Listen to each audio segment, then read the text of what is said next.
Mafia Atiq Ahmad की फरार पत्नी शाइस्ता परवीन की तलाश में यूपी एसटीएफ की जगह जगह छापेमारी चल रही है।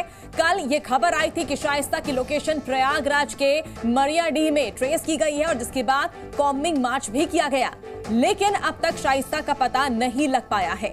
उमेश मर्डर केस के 9 में से 3 आरोपियों की तलाश जारी है, जिनमें सबसे बड़ा नाम शाइस्ता का है और साथ में बमबाज गुड्डू मुस्लिम और शूटर साबिर को भी पुलिस ढूंढ रही है। तो अभी तक अतीक अहमद की जो पत्नी है शाइस्ता का आता पता नहीं है, कहां वो छिपी बैठी है। बुर्के की वजह से देखिए यहां पर पहचान भी नहीं हो पा रही है, दिक्कतें यहां पर पुलिस को आ रही है। जगह जगह उत्तर प्रदेश एसटीएफ छापेमारी कर रही है और शाइस्ता को ढूंढ रही है। तो शाइस्ता के साथ बमबाज गुड्डू मुस्लिम की भी तलाश यहां पर हो रही है, क्योंकि जो आखिरी बयान यहां पर अतीक अहमद का हमने सुना था, उसने यहां पर गुड्डू मुस्लिम का नाम लिया था।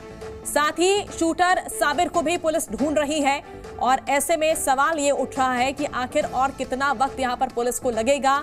जगह जगह तलाशी अभियान यहां पर चल रही है। बमबाज गुड्डू मुस्लिम को ढूंढा जा रहा है, शूटर साबिर की भी तलाश हो रही है। माफिया अतीक की पत्नी कहां है और ये यूपी की पुलिस अब तक पता नहीं लगा पाई है। उमेश पाल की हत्या में आरोपी बनाए जाने के बाद सही शाइस्ता ऐसे गायब हुई कि पुलिस के लिए वो पहेली बन गई। बार बार उसके सरेंडर करने की खबरें आई, लेकिन सारी खबरें अब तक गलत साबित हुई हैं। तो पहले बेटे असद का एनकाउंटर और फिर पति की पुलिस कस्टडी में हत्या, दोनों की मौके पर ही ये कयास लगाए जाने लगे कि शाइस्ता शायद सरेंडर कर दे, लेकिन शाइस्ता ना तो बेटे के जनाजे में नजर आई और ना ही पति के जनाजे में।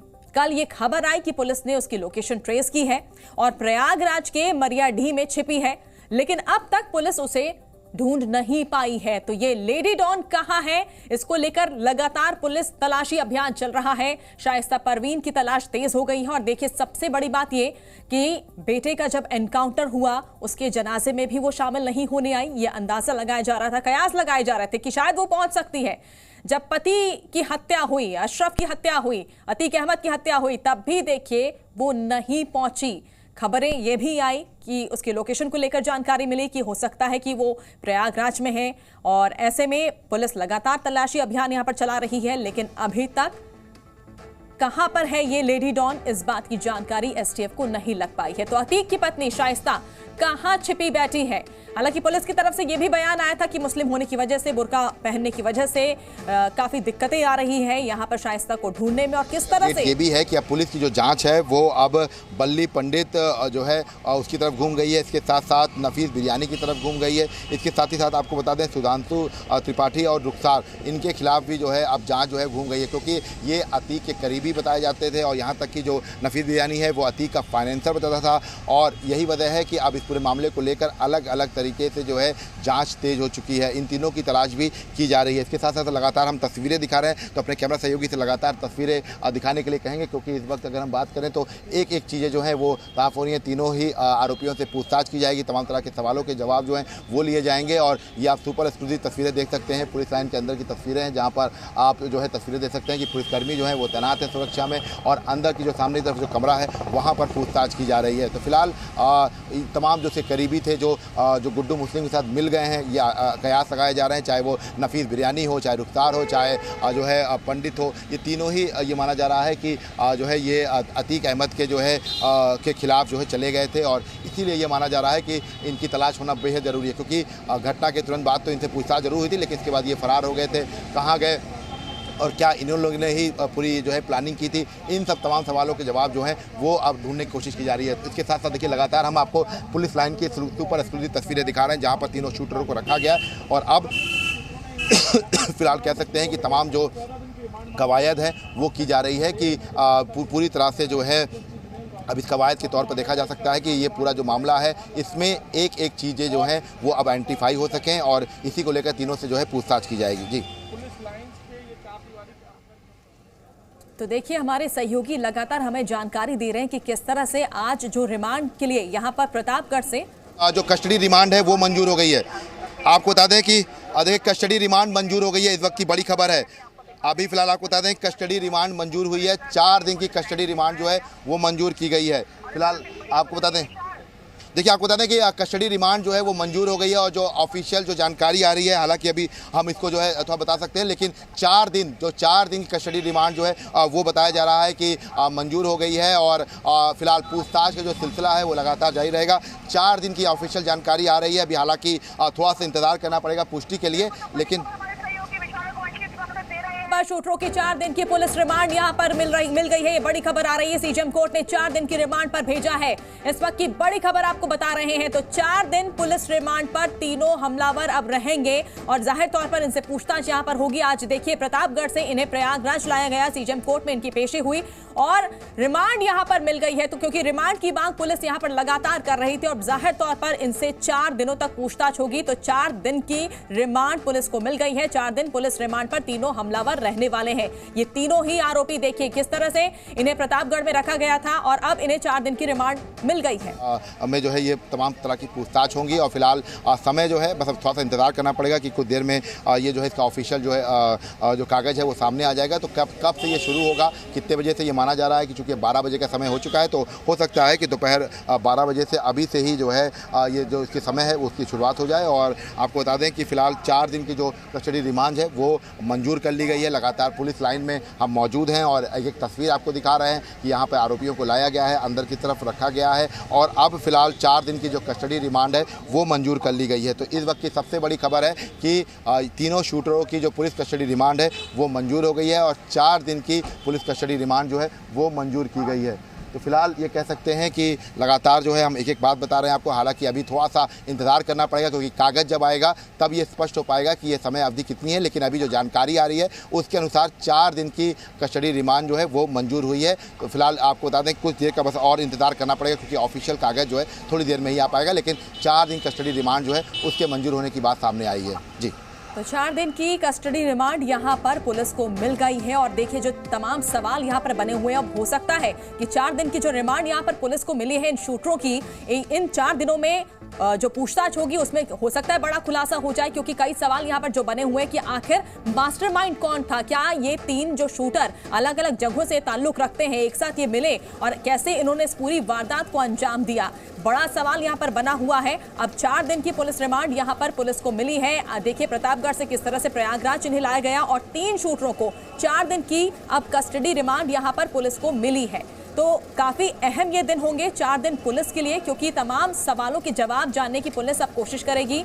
और बता दें आपको एसआईटी का भी गठन हुआ है, एसटीएफ जांच करेगी, एसटीएफ पूछताछ करेगी और बार बार ये सवाल उठ रहा है कि आखिर इसके पीछे प्लानिंग किसने की है, आखिर कैसे ये 3 शूटर एक साथ आए और इन्होंने इस पूरी वारदात को अंजाम दिया, कैसे इन्होंने प्लानिंग की, हथियार कहां से आए और क्या इनका मकसद क्या था इस पूरी वारदात को अंजाम देने में।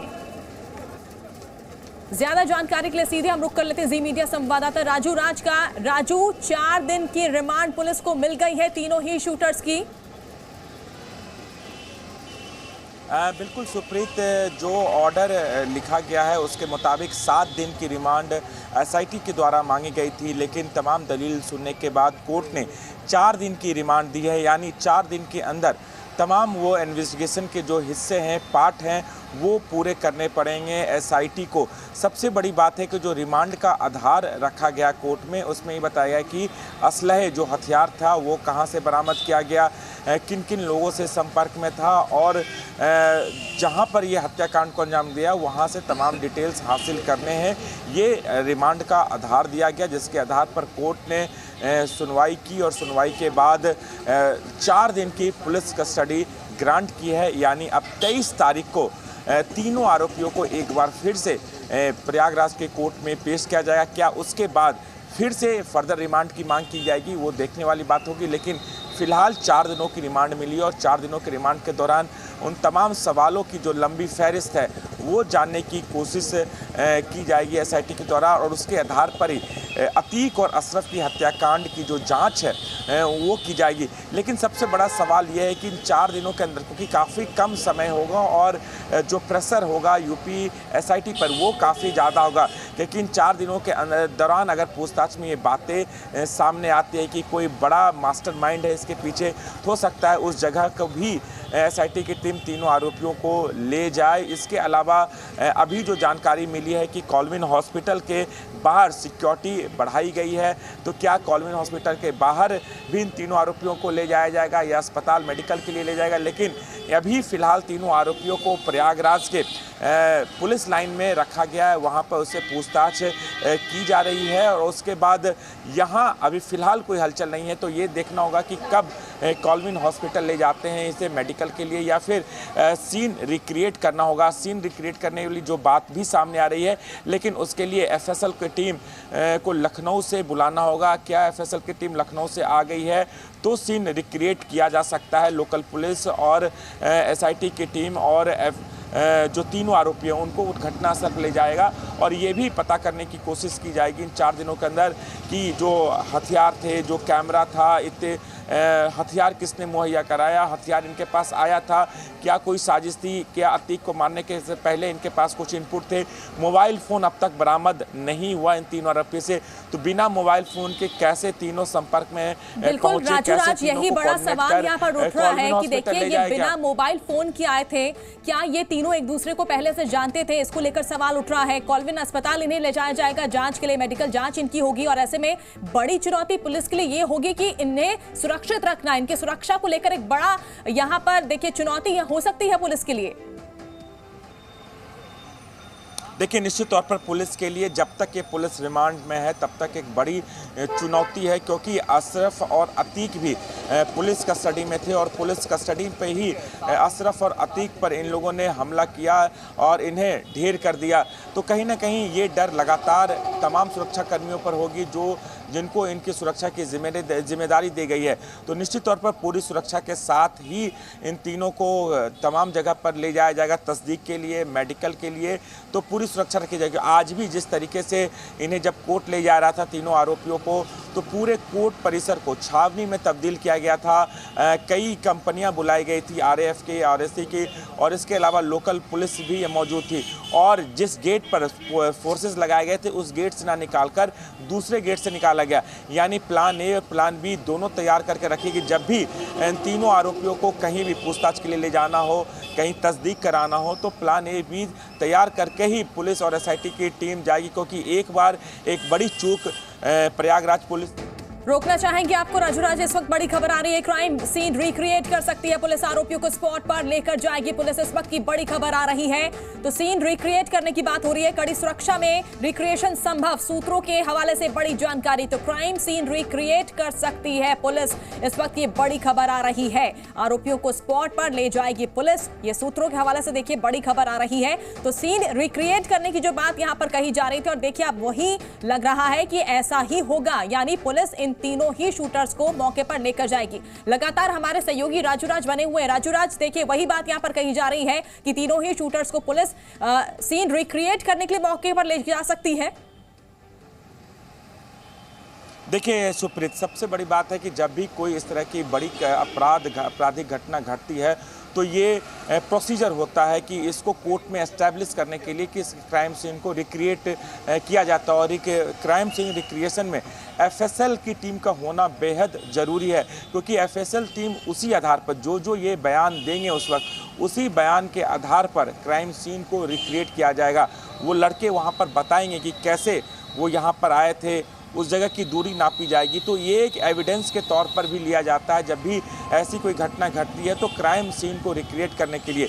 और ये खबर आ रही कि क्राइम सीन को रिक्रिएट करने के लिए जाएगी तो एफएसएल की टीम, एसआईटी की टीम और तीनों आरोपियों वहाँ पर साथ होंगे। इसके अलावा जो टाइमिंग है वो कब है ये क्लियर फिलहाल नहीं है, क्योंकि इन तीनों को प्रयागराज के पुलिस लाइन में रखा गया। मैं पुलिस लाइन के बाहर से ही तमाम डिटेल्स अपडेट दे रहा हूं, तो जैसे ही कुछ हलचल होगा तो ये पता चल जाएगा कि कब और कितने बजे कॉलविन अस्पताल पर ले जाते हैं। लेकिन ये खबर जरूर आ रही है लगातार सुबह से कि जैसे ही रिमांड मिलेगा और उसके बाद तीनों आरोपियों को मेडिकल के लिए भी कॉलविन अस्पताल ही ले जाया जाता है और क्राइम सीन को रिक्रिएट करने के लिए भी कॉलविन अस्पताल ले जाए, क्योंकि अस्पताल के बाहर ही इस घटना को अंजाम दिया गया था। तो काफ़ी महत्वपूर्ण हो जाता है। अब देखना होगा कि कितने बजे एसआईटी की टीम तीनों आरोपी, चाहे सनी, अरुण मौर्य, लवलेश सिंह, तीनों को कब ले जाती है।